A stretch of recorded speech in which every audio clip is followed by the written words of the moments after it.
Islamic sciences. So he's one of the very few people, mashallah, tabarakallah, who's not controversial, who's not kind of dismissed by some. There always be people who have a problem with you, people who have beef with you. But he was very neutral in that he was able to maintain many audiences and speak to many circles of knowledge at his time. And he was known for his adab, for his etiquette, for his calm demeanor. Ibn Taymiyyah is one of his teachers. He was very direct, kind of in your face. Whereas Ibn al-Qayyim was a bit more approachable, a bit more sociable, and he was able to attract, of course, an audience that was able to benefit in many ways from his knowledge. This book, Ad-Da' wad-Dawa, we're going to talk a little bit more about, inshallah, the author later. But Ad-Da' wad-Dawa is based on a nice story that he actually tells us at the very beginning when he opens up. He says, and we're going to read together, inshallah. I'll do a bit of reading at the beginning just to kind of set the pace, and if anybody would want to continue to read, more than happy to, inshallah. So he says, Bismillahir Rahmanir Rahim, ولا حول ولا قوة إلا بالله العلي العظيم. ما تقول السادة العلماء أئمة الدين رضي الله عنهم أجمعين في رجل ابتلي ببلية وعلم أنها إن استمرت به أفسدت عليه دنياه وآخرته وقد اجتهد في دفعها عن نفسه بكل طريق فما تزداد إلا توقدا وشدة فما الحيلة في دفعها وما الطريق إلى كشفها فرحم الله من أعان مبتلا والله في عون العبد ما كان العبد في عون أخيه أفتون مأجورين. فأجاب الشيخ الإمام العالم شيخ الإسلام مفتي الفرق شمس الدين أبو عبد الله محمد بن أبي بكر بن أيوب إمام المدرسة الجوزية بدمشق المحروسة رضي الله عنه الحمد لله. ثبت في صحيح البخاري من حديث أبو هريرة رضي الله عنه عن النبي صلى الله عليه وسلم أنه قال ما أنزل الله داء إلا أنزل الله له شفاء. وفي صحيح مسلم من حديث جابر بن عبد الله قال قال رسول الله صلى الله عليه وسلم لكل داء دواء فإذا أصيب دواء الداء برئ بإذن الله. وفي مسند الإمام أحمد رحمه الله من حديث أسامة بن شريك عن النبي بن شريك عن النبي صلى الله عليه وسلم قال إن الله لم ينزل داء إلا أنزل الله له شفاء أو شفاء علمه من علمه وجهله من جهله. وفي لفظ إن الله لم يضع داء إلا وضع له شفاء أو دواء إلا داء واحدا. فقالوا يا رسول الله صلى الله عليه وسلم ما هو؟ قال الهرم. قال الترمذي هذا حديث حسن صحيح وهذا يعم أدواء القلب والروح والبدن وأدويتها. Okay. So, how many of you are native Arab speakers? Okay, how many of you do not understand classical Arabic? We need a bit more aid. Okay, that's great, no worries. So, the translation here on the side is good, but it sometimes might be difficult to actually follow along. So what I'll do is I'll have it up, but we're going to actually go through this in a much more kind of informal way. So he tells us that he was approached by a man. And this man was overwhelmed. You can see from the language. He comes and he says, مَا تَقُولُ السَّادَةُ الْعُلَمَاءِ إِمَّةَ الدِّينِ. What do the scholars, the respected scholars, the leaders of this faith, what do they say about a man who has been ubtiliya bibaliya, who's been in this difficult calamity, difficult test? Now he's being ambiguous here. You can imagine this is somebody who has gone through a very difficult trial. He's trying so hard over and over and over again to get rid of this. You can imagine it's an addiction, it's a lust, it's something in his heart, it's a sickness. He knows it's a sickness, but he's struggling with it. He's struggling with this disease. So he says, عَلِمَ أَنَّهَا إِنِ اسْتَمَرَّتْ بِهِ أَفْسَدَتْ عَلَيْهِ دُنْيَا. He knows, as he's committing this, he knows that if he continues this way, right? If he continues this way, it will ruin his worldly affairs and his afterlife. So I'm struggling. What he's saying is I'm struggling I have this addiction, I have this desire. I've tried everything. I have tried everything. وَقَدْ اجْتَهَدَ فِي دَفْعِهَا عَنْ نَفْسِهِ بِكُلِّ طَرِيقٍ. And he's tried to get rid of it in every possible means. But to no avail. Yet it only increases in intensity, in strength. What is the method in repelling it? And how can this be solved?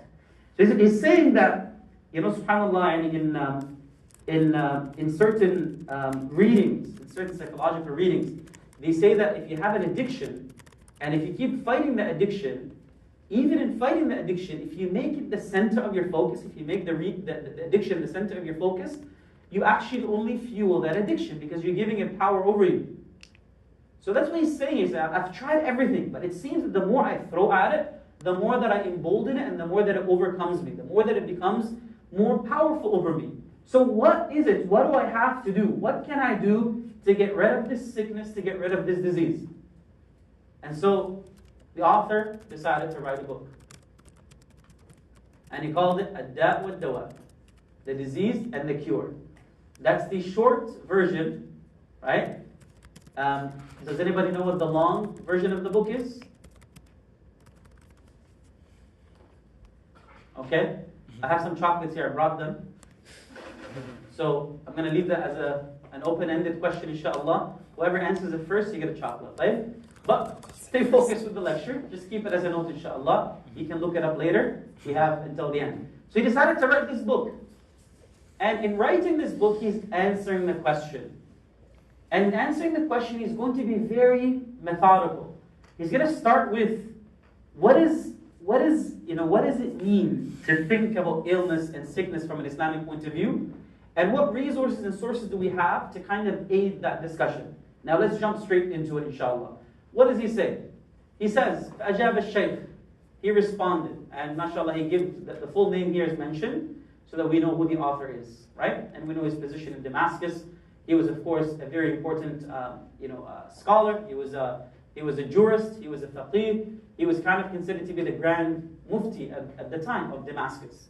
So he's responding to this, and in mentioning the long chain of who he is and some of his positions, this is only to what? To encourage authority, not to kind of show off. It's to kind of maintain that sense of this is coming from someone that you know well, and these are his titles and his positions.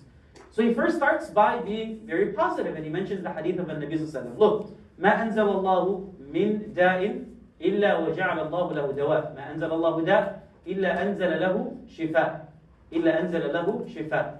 So he says, let me just open them next to each other so that you guys can follow along. Right. So he says that the Prophet ﷺ mentioned there's no disease except that there is a cure for it. There's no disease except that there's a cure for it. I remember once I was in a debate or a conversation with someone who was representing an atheistic view. And when he heard that, he said, what do you mean? We have so many diseases that we have no cures for. What kind of attitude is that? That's a very generic assumption, and it's not a realistic one. And then, subhanAllah, it's so amazing because in Imam Ahmad's report of the same hadith, he adds something that the Prophet Muhammad has added. He says, إِنَّ اللَّهَ لَمْ يُنَزِّلُ أو يُنزِلُ دَاءً إِلَّا أَنزَلَ لَهُ شِفَاءً عَلِمَهُ مَنْ عَلِمَهُ وَجَهِلَهُ مَنْ جَهِلَهُ. Not a single disease or difficulty or challenge has been placed on this earth except that Allah subhanahu wa ta'ala has created a means to treat it, a means to cure it. عَلِمَهُ مَنْ عَلِمَهُ وَجَهِلَهُ مَنْ جَهِلَهُ. Those who struggle to know and to discover it will find out, and those who remain ignorant shall remain ignorant about it. Meaning, yes, it's out there. Some people will be able to discover it, and some people may not be able to discover it. But this is amazing because what is he saying here? He's kind of reminding the person who's speaking and asking this question, the first thing you need to know is that Allah subhanahu wa ta'ala has created a cure. There's always a solution. There's always a way out. Don't have this pessimistic attitude of there's no way out. I'm doomed. I've tried everything. No, you have not. And this shows you that sometimes, and when you finish this book, you'll get this idea that, subhanAllah, sometimes we have this notion that, yes, I'm struggling with something, and there's no way out, and it's so overwhelming, and when you're carrying it by yourself, it may seem like it's bigger than you. But when you're able to have a conversation with someone who's got a bit more knowledge, someone who's got a bit more seniority, or a group of people, or experts, or specialists, you actually come to realize that there is a way out, and there are solutions out there. And that applies to every struggle, whether it's social, whether it's economic, every ailment, whether it's physical, whether it's psychological, whether it's physiological, or whether it's a combination, socio-psycho, economic, whatever it may be, there is always, inshallah, a solution if we put in the effort. And then he says that. In another hadith, Nabi Sallallahu Alaihi Wasallam says, there's not a single disease except that Allah has placed a cure for it, right? Except one. He said, except one ailment that no one can overcome. And he said, Ya Rasulullah, what is that? He says, old age or death. Al-haram. You cannot escape death. You cannot escape old age. Yes, you can, make your skin look younger. You can maintain a good physique, but you cannot escape the fate of old age or the fate of deterioration, which is, again, synonymous. Haram is synonymous with death as well. And then he makes it clear, وَهَذَا يَعِمُّ أو يُعَمُّ إِلَى أَدْوَاءِ الْقَلْبِ وَالرُّوحِ وَالْبَدَنِ وَأَدْوِيَتِهَا. This works, and this is extended to all kinds of diseases, whether they are diseases of the heart, soul, or the body. وَجَعَلَ النَّبِيُّ صَلَّى اللَّهُ عَلَيْهِ وسلم الْجَهْلَ دَاءً وَجَعَلَ دَوَاءَهُ سُؤَالُ الْعُلَمَاءِ. And he made ignorance, the Prophet ﷺ constructed ignorance as a disease. And he made the solution for that disease to be asking the scholars. Now, what is he saying here? That's a nice way for Ibn al-Qayyim to actually respond to a part of the question. What is he saying here? Who can tell me? What is he saying here in relation to the questioner? The Prophet ﷺ made ignorance a disease, and he made answering that, or asking a person who has more knowledge, he made that to be the solution for that disease. What does that mean? Yes.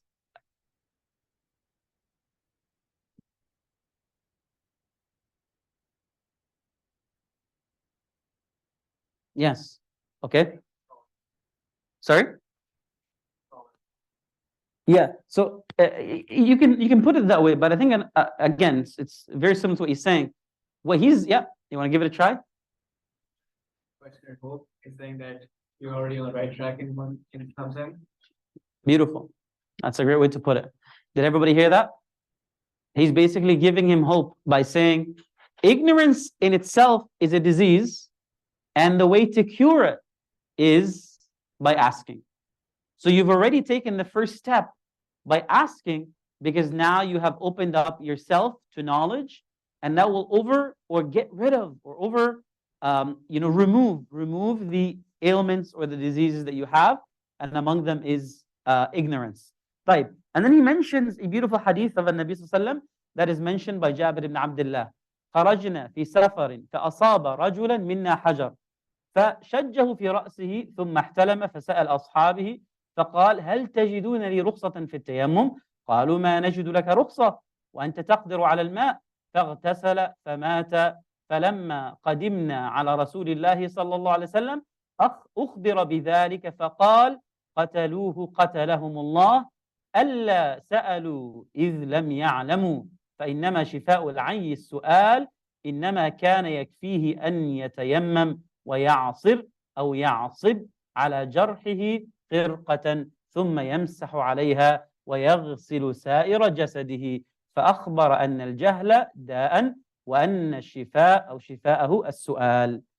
So he gives a great example. And the thing about Ibn al-Qayyim here, he's keeping all of these abstract ideas very simple by giving examples. He says, and I'll give you an example. One example is when the companions decided to go for a travel. One of them, he got very ill and he got wounded. He had some sort of an opening in his body, a crevice in his body because of that wound, and blood was gushing out. And so he asked the companions, can I make tayammum in this case? There's water available, it's abundant, but can I make tayammum in this case? And they told him, we don't know there's a rukhsa for this. We don't know that there's a permit for this. No, you cannot. You got to make wudu like everybody else. So he decided to make wudu like everybody else. But in making wudu, what do you think happens when you make wudu with water, especially at that time? They're using water that's in the desert. There are a lot of infections that can happen and can spread. So because of that, the infection spread and he died because of it. Then they came back to the Prophet ﷺ and they said, Ya Rasulullah, this is what happened. So the Prophet Muhammad ﷺ got very upset. He says, قَتَلُوهُ قَتَلَهُمُ اللَّهُ. Now, قَتَلُوهُ literally means they killed him, but قَتَلَهُمُ اللَّهُ means may God be unhappy with them. So it's a way of kind of expressing that discomfort, expressing that dissatisfaction. The Prophet ﷺ is saying they killed him, and Allah subhanahu wa ta'ala is obviously unhappy with this. This is not a way to deal with this, right? And then here he explains, he says, had they asked not just each other, but somebody who actually has learned the deed, had they asked one of the senior companions, had they waited, right, and asked before using their own deduction, using their own reasoning, they would have known that it would have been simple enough to wrap up the area that is wounded, to wrap it up using a cloth or using any kind of protection, and then they could have simply made wudu over it, and that should have been fine.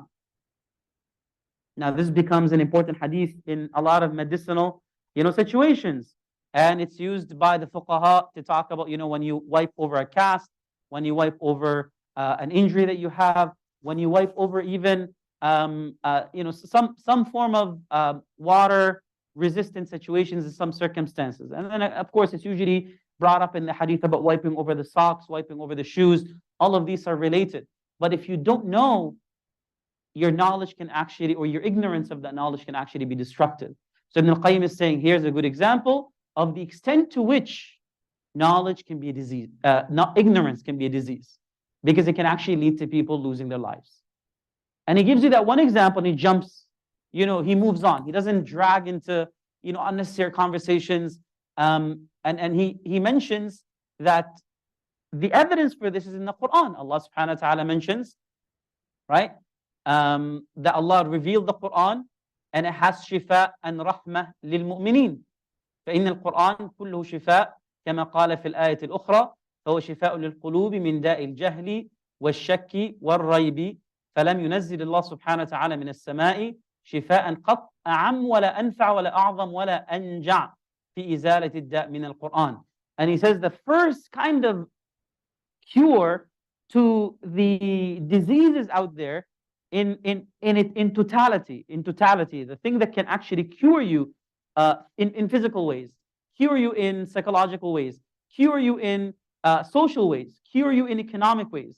And I don't say this to exaggerate. As a student of the Quran for the last 15 years, you can see the amount of socioeconomic theories that came out of the Quran, the amount of psychosocial theories that came out of the Quran, the amount of language theories that came out of the Quran, the amount of literary theories that came out of the Quran. Right? When we did the tafsir of Surah Yusuf, we talked about the transitions of the Quran. So many miraculous, beautiful, uplifting, like these things. The knowledge itself.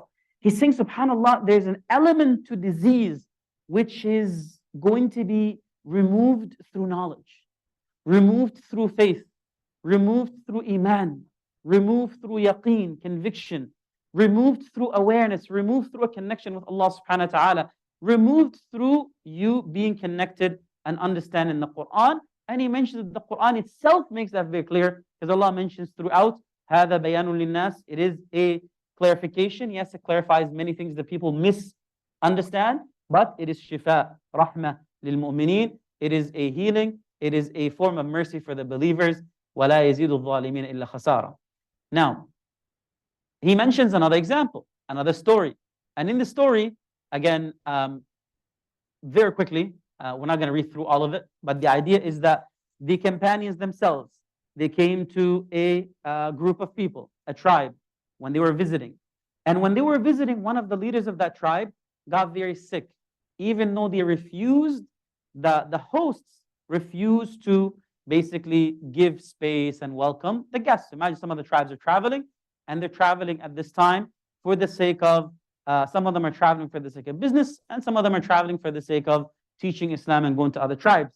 And they come, and of course, the Arab hospitality is that for 3 days, wherever you show up, you can basically stay at one of the people and their homes, especially if they have like a guest house. Most homes back then would have a guest house, especially the homes of the people that were in charge, like the leader of the tribe, the secretary of the tribe, the co-leader of the tribe. And if not, then the tribe itself would work together and put some resources to make sure there's a guest house shared by anybody who comes to that region. So it's a very important part of the Arab kind of social fabric. And here they come, these companions come, and they're basically not being hosted upon. So they have to figure their way out. They have to basically set up a tent somewhere. And as they're setting up a tent somewhere, the news reaches them that there is a leader, or the tribal leader, he's very sick. He's not feeling well. And so the leader himself, they've kind of exhausted all of the means to seek a cure. And now the leader himself, being a man of vision, he says, look, what's up with these guys over there? So these guys came in. We didn't have the ability to host them. And the scholars of commentary, some of them are interesting because they say perhaps the tribe itself was so busy with the tribal leader being sick that was the reason why they couldn't tend to guests. It was just such an overwhelming position. There was just so much going on, chaos is happening. So it prevented them from doing what they should have been doing, the chivalry, the guest expectations. But the man, being the leader that he is, he has this vision. When he saw them, he said, how did they react? He said they didn't make a big deal out of it. They didn't complain. They said, thank you anyway. And they just set up a tent somewhere. And they're just, we saw them, they're praying. They seem to be good guys. He said, well, bring one of them for me. Bring one of them to me. And so this companion, he comes, and the man is saying to him, look, I've tried everything, but I'm very, very sick. Could you help me out? Could you help me out? And the man says, yes, no problem. So he took the knowledge that he had, which at the time was just the knowledge of the Fatiha. The Fatiha for him was what he had access to at that time. So he read the Fatiha, Alhamdulillahi Rabbil Alameen, Ar-Rahman Ar-Rahim, all the way to the end. And as he did this, he would basically recite the Fatiha into his hand, and he would place it over the place where the leader was not feeling well. And the leader, subhanAllah, at the end of it, is healed. And so this man goes back to the Prophet ﷺ, and this is mentioned to the Prophet ﷺ. So he asked him, وَمَا أَدْرَاكَ أَنَّهَا رُقْيَةٌ? What made you know that the Fatiha is a form of ruqya? A ruqya means what? A prevention, a cure. How did you know that the Fatiha is a cure? He said, I didn't know. But I felt like nobody had told me, but I just knew that the power of the Quran, the Quran is shifa, and I knew that the power of the Quran is immense to remove or to help with any issue. And so Ibn al-Qayyim then, he's going to use this as evidence that the Prophet Muhammad ﷺ considered the Quran to be a physical cure. We're talking about a literal cure against physical ailments. طيب? But then the question is going to come, right? We're obviously studying in a secular institution. We believe in asbab. We believe in, in means. We believe in taking medication. We believe in this. We believe in that. So how do you reconcile that with the idea that there is shifa in the Quran, physical shifa in the Quran? That's what his book is going to discuss. How do you reconcile? What's considered to be a sabab? So as you see him taking us on a tangent, it seems like it's tangential, but it's very important. It's core to the conversation, because then he's going to answer the question of how then does this kind of thing work, this belief, right? Some people are going to say it's placebo, it's psychological. Others are going to say, no, it's about the power of Iman, and the one that created the disease can place a cure through any means possible. Just like a specific pill can, activate a specific part in your body. It can catalyze a specific reaction. It can stop a specific reagent. It can mimic a specific, catalyst. It can work in so many ways physiologically. Just like that pill that is designed kind of plays with already pre-existing biochemical pathways. There are pre-existing, right, spiritual pathways that your Quran recitation can impact and the dua can impact, but it's going to be dependent on the power of your iman and the power of your conviction in Allah subhanahu wa ta'ala. And then Ibn al-Qayyim, he adds something very interesting here. He says, after narrating all of this, وَمَكَثْتُ بِمَكَّةِ مُدَّةً تعتريني أدواء ولا أجد طبيبا ولا دواء فكنت أعالج نفسي بالفاتحة فأرى لها تأثيرا عجيبا فكنت أصف ذلك لمن يشتكي ألما وكان كثير منهم يبرأ سريعا. He says, and I spent quite a bit of time in Mecca, away from home. He's mentioning here Mecca, because when you leave your home, you know, when you're in Damascus, people know you, you're a sheikh there, you know, you have your people, you know, your doctors, you know, your barber, you know, it's your home. You got your people. You have your people that you go to for counsel, for advice. Says, when I was traveling to Mecca, I was alone, I was on my own. For quite some time, I got sick, right? I got sick, and it's a new place, there's a transition, you're getting accustomed to the environment. He says, and while I got sick, I tried everything possible that they gave me, but nothing worked. So I resorted to Al-Fatiha as a cure. And I was amazed by the many times that it helped me physically get better. And so I gave this advice to others out of not just the fact that the Prophet Muhammad ﷺ told me as a narration, right, that came to him. The fact that the Prophet told us this works, but I've tried it myself and it works. And I've tried giving it, and I've given it to many, many people, and it has worked as well. I tried it myself, it worked. I gave it to others, and it has worked. And I can tell you personally, subhanAllah, especially, I don't know with me in Mecca, but every time I go to the Haram in Mecca, almost every single time I get sick, right? Usually when travel to other places, you know, it's subhanAllah, it doesn't hit me as much. But Mecca, because you have people coming from all over the world, it's like, mashallah, the center for exchange, whether it's intellectual exchange or other forms of exchange. And so almost every single time, you know, when you go to the pharmacies there and you ask for, you know, they give you the same kind of, you know, the same 4 or 5 generic medications that they give. And sometimes, you know, it works, sometimes it doesn't. But I've tried consistently, especially in the times where your iman is high, you have your conviction in Allah subhanahu wa ta'ala, where you just drink Zamzam. And you remember the hadith of Nabi sallallahu alayhi wa sallam, Zamzam lima shuriba lah. The Zamzam water is for whatever it is drank for. And whatever you drink it for, Allah will give to you if you have the conviction. And I can't tell you how many times, personally, especially when combining Zamzam with Al-Fatiha, that subhanAllah, things that I thought I would never get through, Allah subhanahu wa ta'ala gets you and gives you the strength to come through. So I can tell you even personally, you know, as somebody who studied neuroscience and evolutionary biology, and as somebody who's, you know, been at this, on not the specific campus, the St. George campus, for how long now? Like 13, 14, I don't even know how many years, 15 years. And studying all of these things, there's no denying practically, based on evidence, like evidence-based, experientially, that the Quran works, that Zamzam works. You may not be able to explain it yet, but it works, right? And the strangest thing, subhanAllah, and again, sharing this with you, the power of dua, the power of iman, the power of conviction. And now he's going to explain to you in a bit why it doesn't work. Because somebody like, oh, I've tried Al-Fatiha 25,000, it doesn't work. He's going to explain why it doesn't work for some. And what's the issue? What could be those issues? How to basically diagnose, right? But I can tell you again, just sharing as brothers and sisters, wallahi, Allah is my witness, there's not a single dua that I've made in Mecca with conviction in a position where all the requirements for dua are met, except that Allah subhanahu wa ta'ala has answered every single dua. Every single dua. And I'm talking about, like, you know, we're talking about more than 50, 60, 70 du'as. And there are 3 of them that have not been answered yet, right? And they have to do with like larger, you know, political, economic conditions that take a little bit time, yani, for things to sort out. But I have high faith and conviction that Allah subhanahu wa ta'ala is very capable.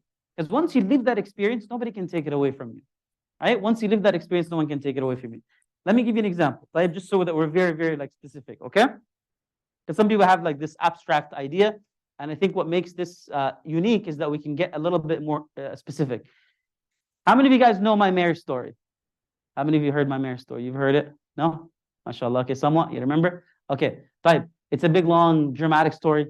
But, right, what's important for our specific conversation is when I proposed to my wife the first time, she said no. Right? She's Sheikh Ala's daughter. Sheikh Ala is very sweet man. And alhamdulillah, like he called me one day. Just things didn't work out. Things didn't work out. And I don't want to get into the details. It's going to take away from the conversation. But she said no. And when Sheikh Ala told me on the phone, right, I was like, khair, no worries, alhamdulillah. When you have, conviction, yes. I was like, you know what? May Allah give her the best for her. May Allah allow her to be happy. And I appreciate, and I meant, some people say and it's fake, like, oh, thank you so much for, and deep inside, like, oh, how dare you, like, say this to me? But like, what, khalas, may Allah give you the best and allow you to be happy. And it's, alhamdulillah. So I find out that Sheikh Ala is taking his mom for Umrah. I was like, man, that's so sweet, man. That's nice. I want to take my mom for Umrah, right? Like he's doing that to his mom, and it's such a sweet thing to do. And I have not been the best. I've been so busy with so many things that I want to just spend some time with my mom. Like, mama, let's go for Umrah. I'll take care of it. It's like, okay, no problem. So the whole time that we're there, right? You're supposed to go around the Kaaba, Bismillah, Allahu Akbar, the dua that you're supposed to make. ربنا آتنا في الدنيا حسنة وفي الآخرة حسنة وقنا عذاب النار. The whole time that my mom is there, and I bear witness to Allah that she's a good woman and she's a genuine human being, and she sacrificed so much for the family. The whole time that she's there, Ya Allah, give Hosam, me, Sheikh Ala's daughter, and give Sheikh Ala's daughter Hosam. Ya Allah, Ya Allah, Ya Allah, Ya Allah, Ya Allah. To the point where I got bothered. I was like, listen, Habibti, mama, look, what if there's somebody out there that's better? She's like, nobody out there better. Ya Allah. The whole time. SubhanAllah. So, and that conviction, Allah subhanahu wa ta'ala, iman, is powerful. The power in the dua. So, and I was making, somewhere along the same dua as well. To be honest.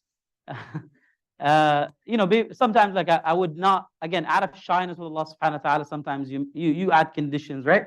As long as this is good for me, as long as things like that. But my mom was direct, straight to the point. Boom. No conditions, ifs, buts. Now, if I explain to you how subhanallah qadar works after Umrah, to like, subhanallah, when everything is just working towards a specific plot, where everything is working to a specific, end. I'll give you an example. Right? And in sharing this, wallahi, again, I have my sins are much larger than you ever know. So in sharing this, I'm only just mentioning so that we get a sense, like a specific personal example, a tangible example of the power of dua and the power of the Quran as shifa and the power of your iman as an agent, like they can actually, like there's agency in your iman. Your iman has the capacity to change, especially in the immediate, things that are related to you, right? Things that are related to you and to your person and to the people around you. So, subhanAllah, it worked out that almost everything that was happening for the next 4, 5, 6 months was pointing me towards her and pointing her towards me in crazy ways. To the point where even, subhanAllah, Sheikh Ala, her father, he was like a very, straight by the Quran and the Sunnah. So his hadith is, any man that comes who has good deen, good akhlaq, I won't say no. Doesn't matter where he's from, it doesn't matter what he does. I'm going to give him the opportunity to have a conversation. So up until this moment, we didn't have, like, my wife and I, Sheikh Ala's daughter and I, we didn't have like a formal long conversation where we actually got to know each other. It was a bit like rushed, and that led to the, saying no or rejection the first time. Or maybe that's just my way of rationalizing the rejection, right? We're not going to psychoanalyze her now. You can do that later. So subhanAllah, one of the people in the community, and this is really interesting because there was a new convert to Islam, and this new convert to Islam was pretty much homeless. Her family told her, you can no longer stay in the house, get out of the house. So She had nowhere to go. She came to the masjid, and the masjid had just run out of the zakah fund. So there's no money left. Right? So I'm like, you know what? Sometimes you got to have like private deeds between you and Allah subhanahu wa ta'ala, secret deeds between Allah subhanahu wa ta'ala. So I took a little bit of money that I could help with, but it was not enough. So I picked up the phone, and I called one of the people that I knew could help. And he wouldn't make noise. Like, people just like genuine, straight to the point, get it done quickly. So he was able to, mashallah, support financially. And the sister was able to be taken care of for like an entire year and a half, 2 years. The only people that knew him and me. She didn't even know where the money's coming from. She just thought it was like zakah or this, it was just help that's coming from the masjid. Tayyib. Now, interestingly, out of all the people in the world that could propose to my wife before I, was her husband, obviously, after she said no to me, it was this guy. And he ended up having to, have a conversation. And the whole time, he didn't know what to talk about. So he just brought up this story. He's like, by the way, we have a new Imam in Hamilton. That's the city where I was. And alhamdulillah, it's so nice to see that there's khair in the community. And So he started to basically talk about the new Imam in the community, knowing or not knowing that I had just proposed to the same person that he's talking to now, right? Just maybe six months ago. That was just an example. And everything that was happening, everything, people, friends, pointing, subhanAllah, that way. And before you know it, Allah subhanahu wa ta'ala made it possible so that she came to one of the talks that I was giving. She had no idea, I had no idea. And just there and then, subhanAllah, she answered a question in the audience back then. And, mashallah, our eyes kind of, made contact. And that's when I knew, that's when she knew. She told her father, made the phone call, boom, boom, boom. We got married like 3 weeks later, mashallah, tabarakallah. Right? Now, there's a lot of drama that I'm saving you, but just generally speaking, the good drama. There's the general notion is that don't underestimate the power of dua. And don't underestimate the power of like a sincere intention in mashallah, having the agency to change and to really make your life or bring good into your life in ways that you cannot imagine. Tamam?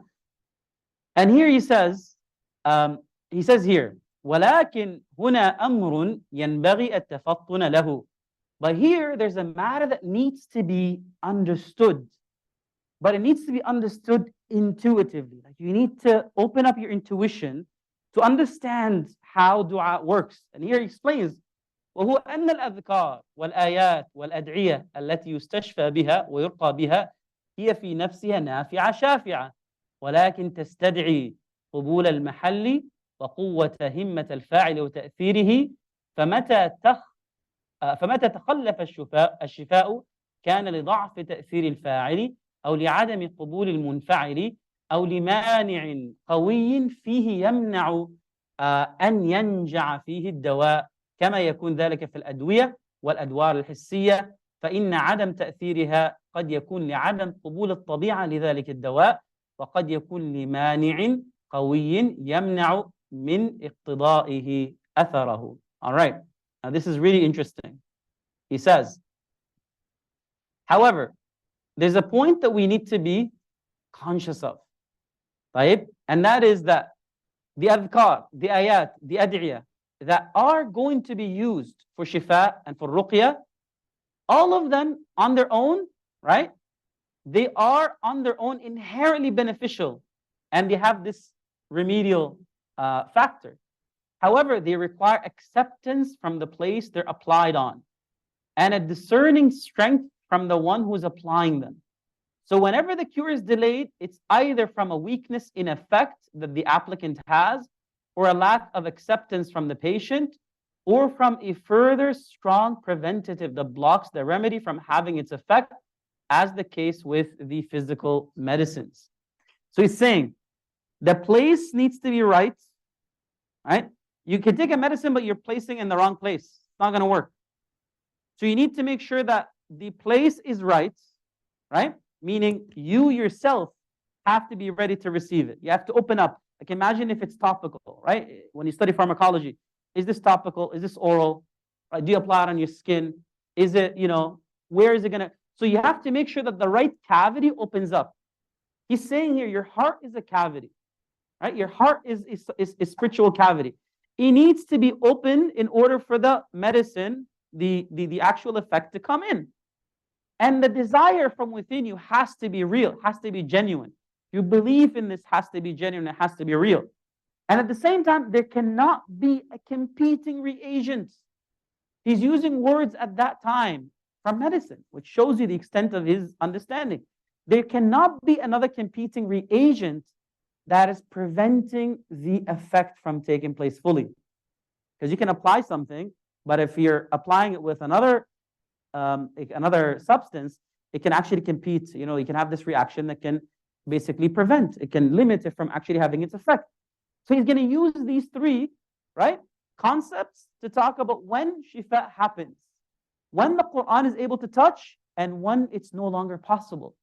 And what could those competing reagents be? He's going to give us examples, and he's going to give us evidence based on these examples. So what does he say? He says,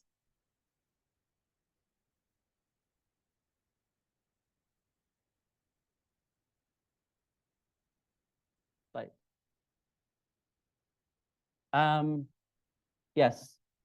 وكذلك الدعاء فإن من أقوى الأسباب في دفع المكروه وحصول المطلوب، ولكن قد يتخلف عن أثره، أما لضعفه في نفسه بأن يكون الدعاء لا يحبه الله لما فيه من العدوان. So he's going to say sometimes the dua itself might be a problem because it has something that Allah dislikes.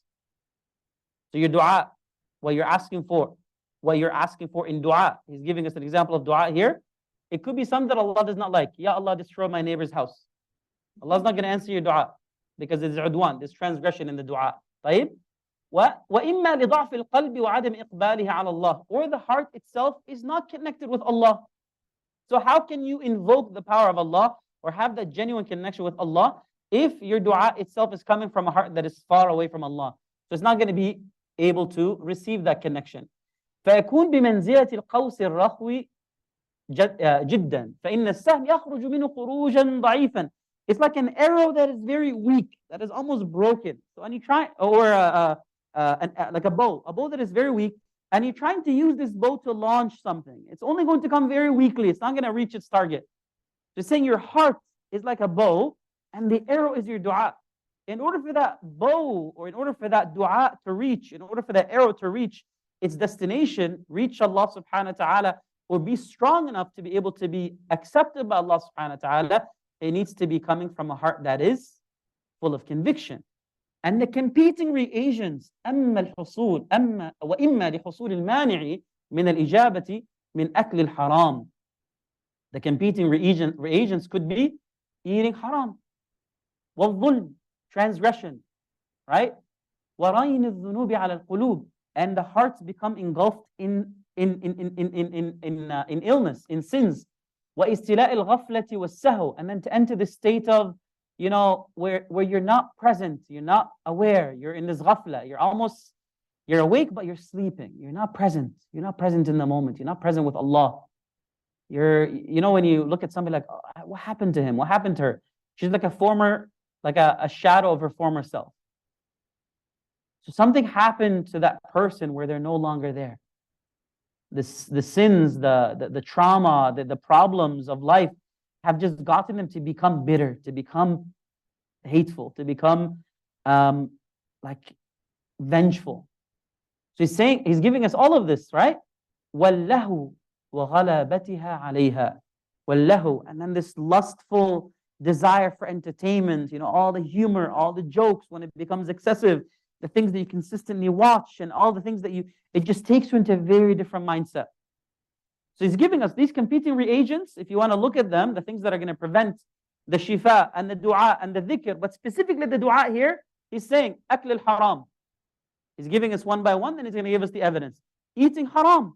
The hadith of the Nabi sallallahu alaihi wasallam says, look at this man, he's so the word is, he is so dusty in his clothes because he has such a difficult life.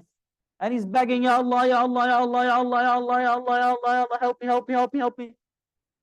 Even though his food is from haram means, his drink is from haram means, his clothes are from haram means.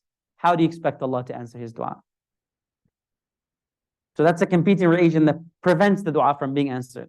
Or dhulm, transgression. Like you're committing transgression, there's amanat that you have not paid. SubhanAllah, and by the way, this also applies in terms of preventing you from actually getting up for fajr, from getting up for prayer, from getting up for, in positive states. All of this can have the same effect. You're wondering why you're not able to, wake up for fajr. You're not wondering why you're not excited to go to the masjid. You're wondering why you lost the essence of clarity. It's sometimes one of these things. One of these things, right? It really weighs you down. And he says in the third example, right? وَالظُّلْمُ وَرَيْنِ يعني كَلَّا بَرَّانَ عَلَى قُلُوبِهِمْ مَا كَانُوا يَكْسِبُونَ كَلَّا إِنَّهُمْ عَنْ رَبِّهِمْ يَوْمَئِذٍ لَمَحْجُوبُونَ. As Allah says in Surah Al-Mutaffifin. What they're desiring, what they're pursuing, يَكْسِبُون. يَكْسِبُون literally means they gain. So how they're trying to work to gain is in itself the process through which darkness is accumulating over their heart. How does that work? So I'm like, man, I cannot leave the class right now. I know I'm going to miss that minute. I'm going to look so bad in front of the professor. You know what? I'm just going to pray Asr later. I'm going to pray Asr later. And then you're going to pray Asr in the corner. I don't want people to judge me, so I'll just take a small little prayer mat and somewhere and say, Allah Akbar quickly. I don't want people to look. All of these things we delay. You see, all of this, it's for education. It's for the sake of people's image, eyes, perceptions of me, right? I don't want my business partners to know that I'm like so passionate about Palestine. It might affect business, so I'm just going to try to be neutral. So all of these things that we do thinking that we're going to actually gain something, they themselves are the same things that will cause layers upon the heart to form, preventing the heart from being free. And when the heart is prevented from being free, then you enter this cycle where the heart loses its capacity to feel. And then that gets darker and darker and bigger with time. And then you find yourself, like the idea of, you look at the person like, oh, they're a shadow of their former self. What happened? And this is called istidraj. Istidraj. Shaitan does not change you completely like in one night, right? And the image that we get, like you see this all the time, and I've given this image all the time. If I take, the keys from here to here, you're going to notice the change. But if as I'm teaching or I'm talking over the course of 1 hour, I'm making eye contact with you through the 1 hour, and I'm just like, moving the keys, you won't even notice the keys. How many of you guys remember Dax? Professor Dax, does he still teach here? This guy is a big mushkila, this guy. Yeah, may Allah guide him. Does he still do the experiment with the gorilla? The gorilla experiments. Yes. He doesn't do that anymore? Well, I think he did it last video of the basketball being passed around and the guy in the gorilla. Yes, but he used to do it in the class. Yeah, he did it, I think, U of T, St. George. So he would, if I remember correctly, yes.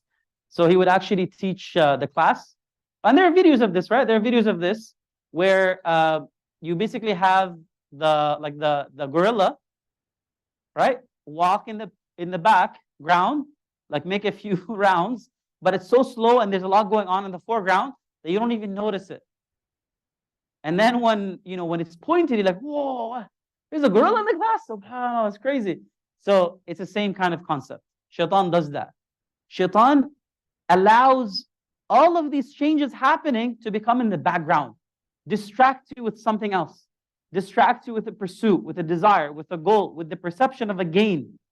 And what's happening in the background is you're losing yourself. Right? You're losing your heart. You're losing your sense of dignity. You're losing your sense of who you are. You're losing that emancipation, that connection with Allah subhanahu wa ta'ala. So what does he say from here? Ibn al-Qayyim, he says, كما في صحيح الحاكم. And what I love about Imam Ibn al-Qayyim and others is, again, they're only giving you a hadith that are authentic. So they're giving you a hadith that are verified, that are mutawatir, that are, in all of these circles that are accepted widely. So they're not using like some sort of a hadith that is very rare or random or not agreed upon to make a statement. They're really going back to speak to the majority of the ummah. And their language is not a language that is esoteric. Some people get to get very abstract. It becomes very esoteric. It speaks to a very specific community. It's too flowery. It's too metaphorical. It's very difficult to follow. But you can see Ibn al-Qayyim is giving you very specific examples he's condensing all of this information to very simple language that makes it accessible, which makes this, again, a great introductory text to tazkiyah and self-purification. All right? Now, we'll finish with this because I do have to run to ISNA, but we'll continue, inshallah, from the text. And what I'll do is I'll actually send, is there a group for this, guys? Do you have a group for this? What is it? Is it a WhatsApp group? Is it a, sorry? WhatsApp groups for brothers and sisters? Okay, so I'll send you the 2 texts, and I'll tell you where we got to, inshallah, for today. You can see that we're on page 9. Yeah, we're on page 9, so we can continue reading from there, inshallah. And then if you guys read, like if you actually come to the class, having read, let's say we're going to read from page 9 to like page 30. The next time we come, we can actually go through a little bit quickly and then comment on, specifics. Or we can just, no homework outside, up to you guys. Some people don't like to do homework outside. We can just come and read here, but it's up to you. I'll leave it up to you to discuss, inshallah, and then you can tell me. But we'll finish quickly with this. كما في صحيح الحاكم من حديث أبي هريرة عن النبي صلى الله عليه وسلم ادعوا الله وأنتم موقنون بالإجابة واعلموا أن الله لا يقبل دعاء من قلب غافل لاهٍ فهذا دواء نافع مزين للداء ولكن غفلة القلب عن الله تبطل قوته وكذلك أكل الحرام يبطل قوته ويضعفها كما في صحيح مسلم من حديث أبي هريرة رضي الله عنه قال رسول الله صلى الله عليه وسلم أيها الناس إن الله طيب لا يقبل إلا طيبا وإن الله أمر المؤمنين بما أمر به المرسلين فقال يا أيها الرسل كلوا من الطيبات واعملوا صالحا إني بما تعملون بصير سورة المؤمنون الآية 51 وقال يا أيها الذين آمنوا كلوا من طيبات ما رزقناكم البقرة 172 ثم ذكر الرجل يطيل السفر أشعث أخبر يمد يده إلى السماء يا رب يا رب ومطعمه حرام ومشربه حرام وملبسه حرام وغذي بالحرام فأنى يستجاب لذلك. So he mentions here that the Prophet Muhammad sallam mentions 2 hadiths. These are the 2 hadiths that he uses evidence. The first evidence is Nabi sallam says, right? ادعوا الله وأنتم موقنون بالإجابة. Pray to Allah and be sure, be convicted that Allah will answer. And know that Allah does not accept a supplication from a heart that is heedless or distracted. قلب غافل لاهٍ. So a heart that is distracted, a heart that is not present, is not going to be answered. Very specific hadith. Evidence is very clear. There is no question about it. It's very, very clear. And then he says, and the consumption of anything unlawful limits the strength and weakens the dua, as been reported in Sahih Muslim on the authority of Abu Hurairah. The Prophet ﷺ says, Allah the Almighty is good, طيب, لا يقبل إلا طيبا, accepts only what is good. And verily Allah subhanahu wa ta'ala has commanded the believers, O you believe and O you messengers, eat from the طيبات, eat from the good and perform righteous deeds. وَاعْمَلُوا صَالِحًا يَا أَيُّهَا الَّذِينَ آمَنُوا كُلُوا مِنْ طَيِّبَاتِ مَا رَزَقْنَاكُمْ. O you who believe, eat of the lawful things that we have provided you. And this is, subhanAllah, so important because you think about, and you look at the stories of the past. Like you have all these stories from the tabi'een, the generations, of these women that used to tell their husbands when they would come and ask for marriage. They would say, what are your conditions?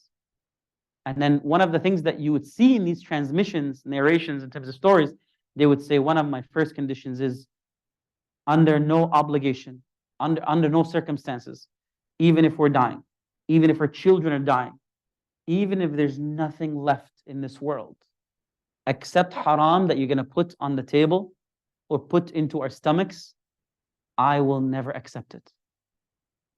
My condition is that the house over our heads has to be halal. The food that we put into our stomach has to be halal.